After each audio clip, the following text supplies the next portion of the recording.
And it was just appalling. They made a real mess of it. To be fair to Theresa May and Ollie Robbins and others, it's obvious that a lot of her cabinet didn't want to leave. Either they were very stupid and didn't understand that that was completely undermining the negotiating team, or they were doing it deliberately to undermine the negotiating team.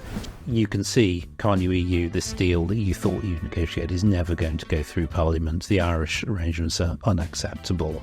Everybody hates politicians, yet everybody wants to give lots more power to the government. At the end of 21, and for the first time, we brought in vaccine passports, certification for going places, which we'd never done before. And I had said to Boris, I can't accept that. I'd said that earlier. And so when it happened, I didn't have any choice.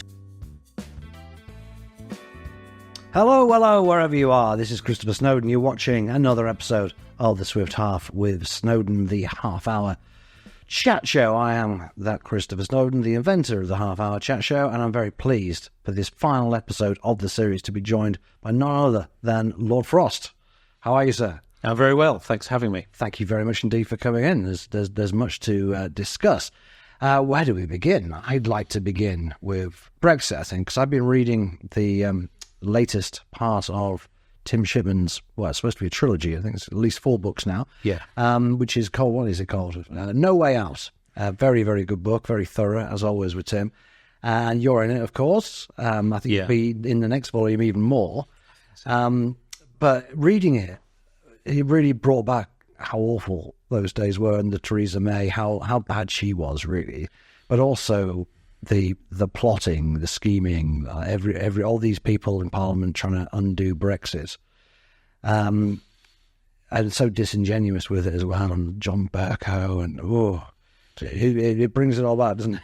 It really does. I'm going through it as well, and I can hardly bring myself to read this book, to be honest. It's well written. That's not the problem. It's just, it just brings back too many memories, and there are certain moments I almost get like sort of palpitations reading it because they were so traumatic and so difficult, and I just don't like recalling it all. The moment when the joint report on the Irish backstop came out that disrupted the relationship with the DUP, Boris's own resignation as Foreign Secretary, the agreement, Theresa May's agreement for a terrible deal and how it all started to come apart. All of this, it's great and drama, really, in retrospect. But I guess I would say, in self-justification slightly, his title is wrong. No Way Out. There was a way out. The next volume is called Out. Exactly. Everyone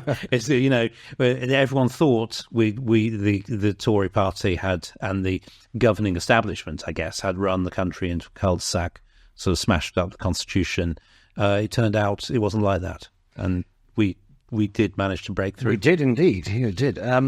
What was your role in that kind of period we're talking about? This as 2018 kind of to end of 2019. You were Boris's chief political advisor earlier on. That's right. So I was brought in when Boris became Foreign Secretary. I didn't really know him, and it was just a friend of a friend, right, sort of who put us together. And obviously I was a diplomat. I knew the Foreign Office.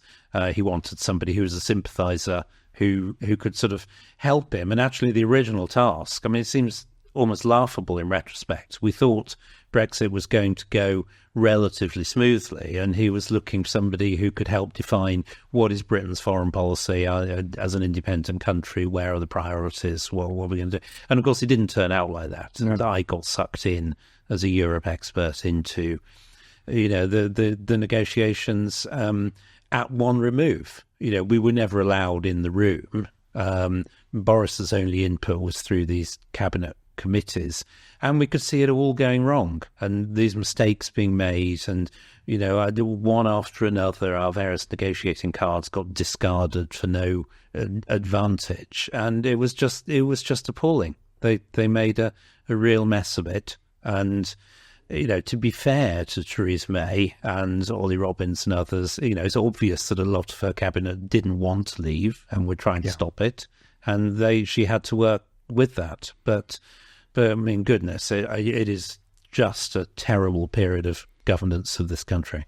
And what do you think was the fundamental problem? It seems to me, reading the book, and I don't know, it's only a few years ago, but you get a lot more insight, or at least I do from reading the book, that this absolute refusal to kind of say, look, we are prepared to go no deal on this. That was the problem. And all the MPs who kept putting forward these indicative votes and saying we must rule out no deal, either they were very stupid and didn't understand that was completely undermining the negotiating team, or they were doing it deliberately to undermine the negotiating team, so they get such a bad deal no one will vote for it.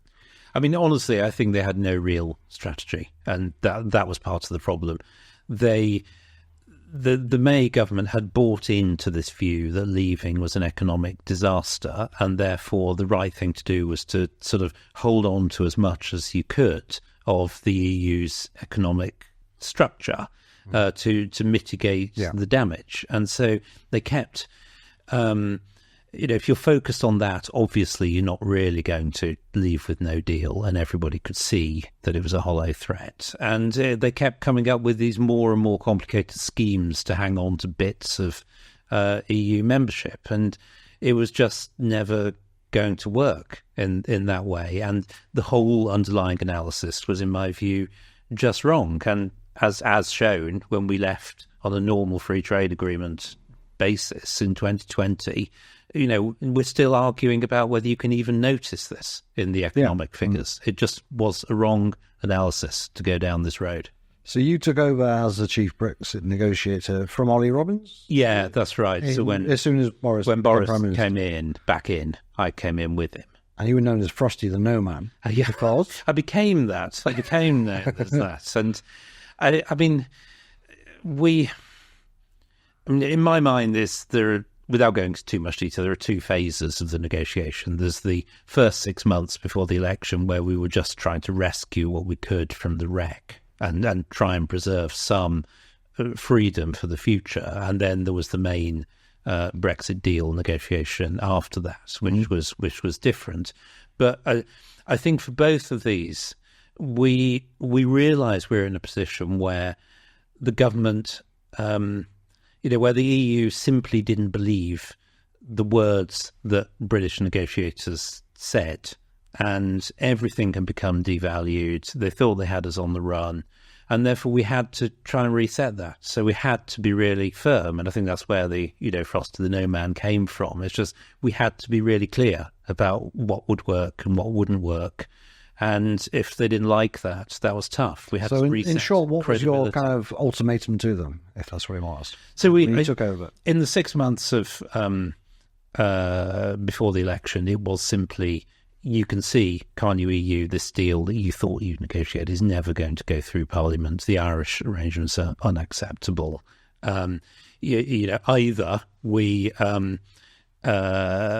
this chaos continues, or we try and do something better. And of course the EU were very reluctant to do that. They really didn't want to, but in the end we did dismantle the backstop. There's a lot of stuff in there that if we'd had longer or a different starting point, we'd have done differently. But by that point we just wanted to get it done and get out before anything worse happened and deliver on the referendum result, and that's what we prioritised. So that was the first approach for those 6 months. And then in the main negotiation, we just, our view was, doesn't matter what you've heard from British negotiators before, it doesn't matter what you think, Michel Barnier, what we want is a normal free trade agreement. And the sooner you can get to internalising and understanding that, the sooner we'll be able to get to an agreement. And unfortunately, it took them a bit longer than we thought, but we did get there. Was that just a waiting game? Was that this brinkmanship, waiting to see who would blink first, or what? So, I mean, obviously, we got the pandemic and this kind of handling of that got in the way. Well, that was afterwards. It was sort of during 2020. So during the free trade. Yeah. So that didn't help because a lot of it had to be done remotely on screen. There was no way of. My theory as to why there were so many rows and bus stops was that the kind of natural ways of diffusing these things just didn't exist. Well, we had obviously a withdrawal agreement before we left in January 2020. We did. Right? That was and that was that not the main sticking point? So that was all the backstop and all that stuff. That was the first sticking point. Right. But don't forget, that left us still in the EU for most purposes. We'd left formally, we were still part of their economic arrangements in the transition period.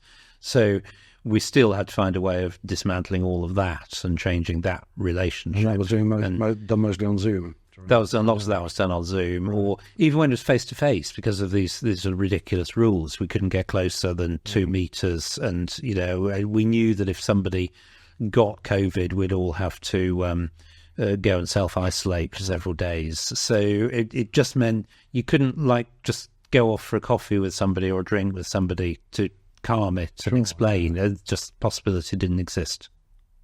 Okay. So it was very unnatural. So what position would the UK be in now, do you think, if the Parliament had voted for May's deal in 2019 or 18? I think we would still be arguing to leave about the terms on which we could leave the customs union and the single market. We'd still be part of this economic area. We wouldn't have done any of the trade agreements. We wouldn't have done even the limited liberalisation and reform that we had done, because all that would still be constrained by single market rules. So I think you'd have had, our politics is still not great, and even now, but I think you would have had a real build-up of people saying, look, it's obviously not been done. We still can't do any of the things that we thought we could do with Brexit. All you've achieved is taking us out of the room where all these things are discussed, but we're still bound by them. And I just don't think it would have settled the issues. And when did the Northern Ireland and the by association and backstop become the big issue? You said Boris was quite optimistic, which doesn't surprise me. He was quite cheerful and thinking this is going to go through quite easily, and then realised actually we're getting bogged down here. Was that because of EU intransigence or Theresa May incompetence, or just that people haven't really thought about Northern Ireland as being this big problem? Because it didn't come up much in the campaign, did it, to be fair? No, I think even from Remainers, there was an assumption that keeping the border open was a relatively simple task, and then we had 6 to 9 months after the referendum where I think it was Enda Kenny as the Irish Prime Minister, where there were quite okay negotiations about how do we manage this border open, but nobody was saying at that point the customs border ought to be in the Irish Sea. Everyone assumed that it would be at the land border, where it naturally is. And then Kenny lost the election, we got Varadkar, and the May government, by sort of bad judgment or just not fully understanding it, ended up accepting this arrangement whereby we agreed that if we couldn't find any alternative, Northern Ireland would stay part of the single market. And of course, once we conceded that, the EU had no incentive to find any alternative. And that's how we got into the position that we've ended up in. Right. So, okay, we got through Brexit, and then we went through COVID, and then you quit at the end of 2020, was it? 21. And so, 21? Yeah. Okay. So we did the negotiation. We got out of the transition period at the end of 2020. And then I went to Boris and it said, look, the job's done. Maybe I'll just move on to the Lords or whatever, where I was by then. And he said, no, you need to stay. We need you to kind of carry on the process. So I agreed to stay on and became the Minister for European Relations, I suppose you would say. And then we ran into all these problems with the NI protocol that ended up absorbing more and more time. And then, of course, we had COVID, and I had thought in 2021 that we were coming out of it, that the gradual emergence from the lockdown in the first half of 21 was going to be the end of it.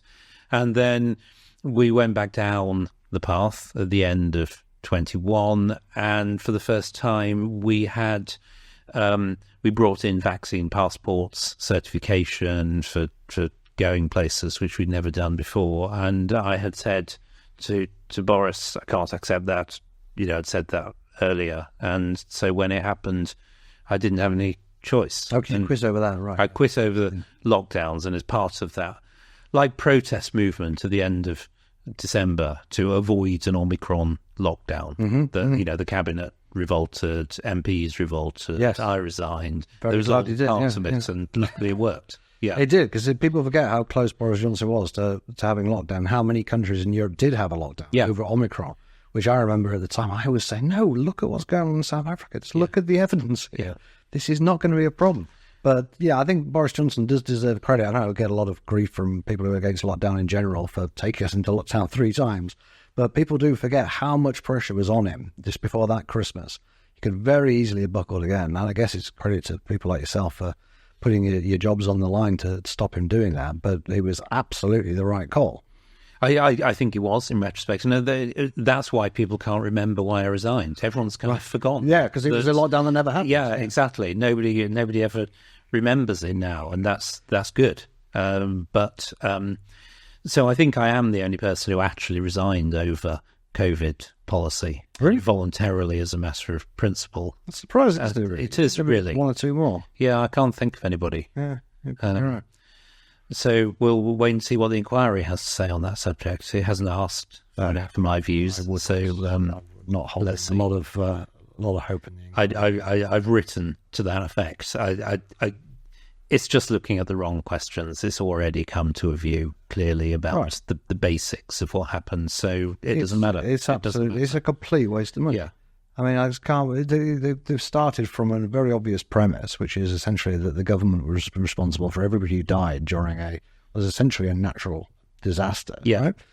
Right? Which I don't think has ever happened before. I don't think we've ever had governments held directly responsible from people dying of infectious diseases. And therefore, the only question is, why didn't you lock down sooner? Why didn't you lock down hard enough? And why didn't you lock down longer? Yeah. Which is ridiculous, because this is, if ever there's a time to do a cost-benefit analysis on this, well, the ideal time obviously would be beforehand. Yeah. But the second best time would be now. Yeah, absolutely. It is so frustrating, because, it could happen again in some form, and we'll have no real evidence about what worked and what did. Do you think people would actually lock down if it happened again? Let's say you had a virus that was twice as bad, could kill twice as many people. Or even the same number. I mean, even if it was like 1% death rate again, do you think people would actually put up with it this time? I don't know. I mean, it does depend so much on what it was, I guess. And, thank goodness, one of the things about this virus was that it hit the old rather than the young. You're right. I think if it had hit children, people would have felt differently about it. Or even the Spanish flu was killing very young people. Yes. Yeah, not children so much, but young people more than old people. So it is context specific, I guess you would say. It is. But when you look at the polling, I mean, I think I must be in a bubble in who I talk to. Yeah. Well, it was one of the most popular things any government. And it still is. It still is. It really is. Yeah. So, I just find it astonishing. But I do think actually what's happening is that people they don't want to think about it, and I don't blame them. And, if you think it's hardly discussed, this great sort of disaster that came upon us, the whole economic, democratic, social life of the country is just upended for the best part of 2 years. Hardly anybody ever talks about it. It's like this. Well, it's very hard to get it behind billion debt just materialised from somewhere. Yeah, and I don't blame them. Nobody wants to think that maybe it was all for nothing. Maybe we didn't have to do that. Let's just forget about it and move on. And then eventually, it'd be a bit like the First World War. And there'd be a period where people don't want to talk about it, but eventually, as people get older, that's probably tell their grandchildren. True.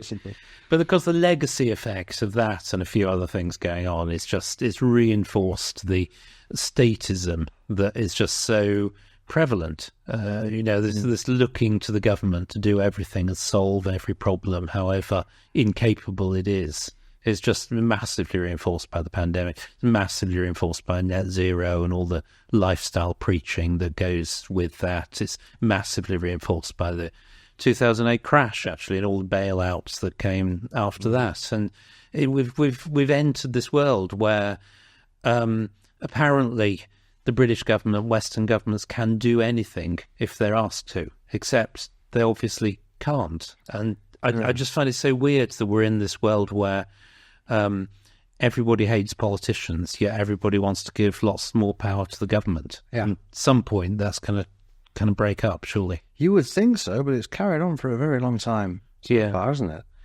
It really has, and I And people do want it. I mean, even there was a poll out in January or December when there was basically no COVID around to speak of. And if you got it, it was going to be a sniffle. And there was still something like 20-25% of the population, according to YouGov, wanted to bring back the rule of 6. Yes. About 15% want to close the pubs again. If you take these polls seriously, apparently something like 1 in 6 people want to curfew permanently. Yeah. Whether there's that's why one must take these with a bit. I am sceptical on YouGov. I must say. I think the people who do YouGov polls, I think you still get paid, but get paid a very small amount for doing YouGov polls. And the people I think who are prepared to do that are particularly misanthropic. So I don't know. Anyway. I don't know. But it nearly always is YouGov polls, the ones saying, 25% of the population want to close all the nightclubs forever. Yeah. 50% of them want mask back on public transport, which is pretty much the poll. I feel that. I don't know. But people do like being told what to do, don't they? Or they seem like the government telling other people what to do. This tobacco and vapes bill is tremendously popular, apparently. I'm not sure how many people understand it, actually, but it does seem to be tremendously popular. Not popular enough to get the Tories up in the polls. No. It's not changing anyone's vote, clearly, and it might change a few Libertarians' votes, for the worse from the Tories' point of view. But what do you mean? What do you make of the nanny state stuff like that? I mean, it just seems to be a constant stream of this stuff, and hardly anything going back in the other direction. Whether it's major like the smoking thing or minor like this endless sort of stream of kind of banning and correction. There just seems to be no end to it. And, everybody... The problem is everybody has kind of bought into this, and the reflex to say the government must do something about it is really strong. And you find it, even across the Tory party, even right-wing MPs will say things like, and I think we ought to have a system of bike registration with number plates and insurance for cyclists. Yeah, I've heard people say this. Yeah, why? Because the dangers and the laws are not properly policed. They ride on the pavement. They're dangerous, which obviously they are. But there's no thought that we're creating an entire new DVLA for cyclists with a whole sort of bureaucratic. So everyone. Too many people say in principle, I don't believe in this stuff. But then when they're confronted with an actual problem, they never say, let's just see what happens. Let's see if Hayekian spontaneous organisation can solve that problem. Do you think that part of the problem is sort of government by opinion poll and government by focus group in particular? In that if you get a bunch of people together in a focus group, or if you ask them in a YouGov poll, these issues they're being asked about are generally not going to be salient, particularly if they are specifically about other people. For example, vapers if you don't vape, cyclists if you don't cycle. And therefore, you've given it your time to go in a focus group. You want to contribute. You're not really contributing if you just say, I don't care, leave it alone. So therefore, there's this kind of implicit call to action that makes people be more interventionist than in actual fact they would be if they weren't being sort of forced to have an opinion in these things. Yeah, it may be. There is a lot of government by focus group, obviously. But I think it's deeper than that. I think there is just this assumption that the government can solve all these problems. And, maybe if you put the average voter in an actual position of power and say, do you want to do this really? Maybe they would have second thoughts. So you're right, a focus group. Or if they had to weigh the pros and cons in a real way. You had to actually look at the real trade-offs of things. I'll give you an example. Advertising. Most people would ban probably all advertising. They'd certainly ban all vaping advertising and alcohol advertising and so-called junk food advertising, just because people don't like advertising. It gets in the way of the programs. Now, of course, they're not looking at the full picture there. It's like there will be any programs advertising. And also, what's going to happen to these sporting events, cultural events, all the things that advertising pays for. Now, politicians, to be fair to them, have generally been quite reluctant to ban various forms of advertising, even though supposedly it would be very popular, because they actually do see some of these things, at least, in the round. But other of these issues where it just comes down to we're just going to ban this, we're going to plain packaging for tobacco, minimum pricing for alcohol, which you used to be speaking about the Scotch Whisky Association. These things don't come at any cost to the government. No. And therefore the government goes, well, seem to be relatively popular. So let's quickly talk about that. Do you still keep an eye on alcohol policy up in Scotland. Have you been seeing how minimum pricing has been going since you opposed it back in, when was it, 2013? Yeah, I mean, I keep an eye on it. I wouldn't say I've... It hasn't gone very well. No. If you like objective truth. As we expect. I mean, the alcohol-related deaths are a 14-year high in Scotland, but according to the modelling they've done since, actually, they've fallen enormously. So, I mean, it's a kind of parallel causality of they live in. Yeah, is just really, really difficult. I mean, I when I was running the Scotch Whisky Association, I was a bit of a skeptic about whether it was worth running the case, because I thought we were bound to lose. In the usual way, all our this lawyers... was the European Union case, yeah? Yes, ECJ exactly. case, yeah, ultimately, all our lawyers were saying, no, the arguments are strong, we're bound to win. And then as we lost one case after another, they started changing their mind. I always thought we're bound to lose. It's just the way it is. Because it's politics rather than law. Because in law it did look very strong, because it was, to explain to the viewers, and you might be able to explain it better, but it was essentially about competition. And you put a minimum price on anything, you are effectively disadvantaging the countries in this instance that can sell something cheaper. So the Portuguese, for example, might be able to sell lots of very cheap brandy or port, but they would be disadvantaged by Scotland having a minimum price. And there was precedent for this, because the ECJ in the past had said that minimum pricing on petrol, I think somewhere, was illegal. I think even on tobacco or something like that had been illegal for this reason. So it seemed quite a strong case on the face of it, but what brought it down in the end, and this is happening more and more, is that the court essentially said, well, yeah, normally this would be illegal, but this is about public health, and public health gets a carve out. Public health's immune to anything. There's a wider public policy and kind of justification. I knew it would turn out like that, because that's just the way the world is at the moment. Right. And the ECJ is a political court. I mean, it doesn't reach judgments on purely legal grounds. It has an overriding purpose as the top institution of the European Union, and it's just silly to think that it doesn't take that into account when it reaches judgment. So I always thought we'd lose. That's a different question as to whether it's the right policy or not. It was the wrong policy, and I think all the studies that have been done since then show that. All but one. The one modelling one has been given by far the most attention. Yes, all the actual real world kind of fact-based. So similar question, and go on European courts. Do you think we should leave the European Court of Human Rights?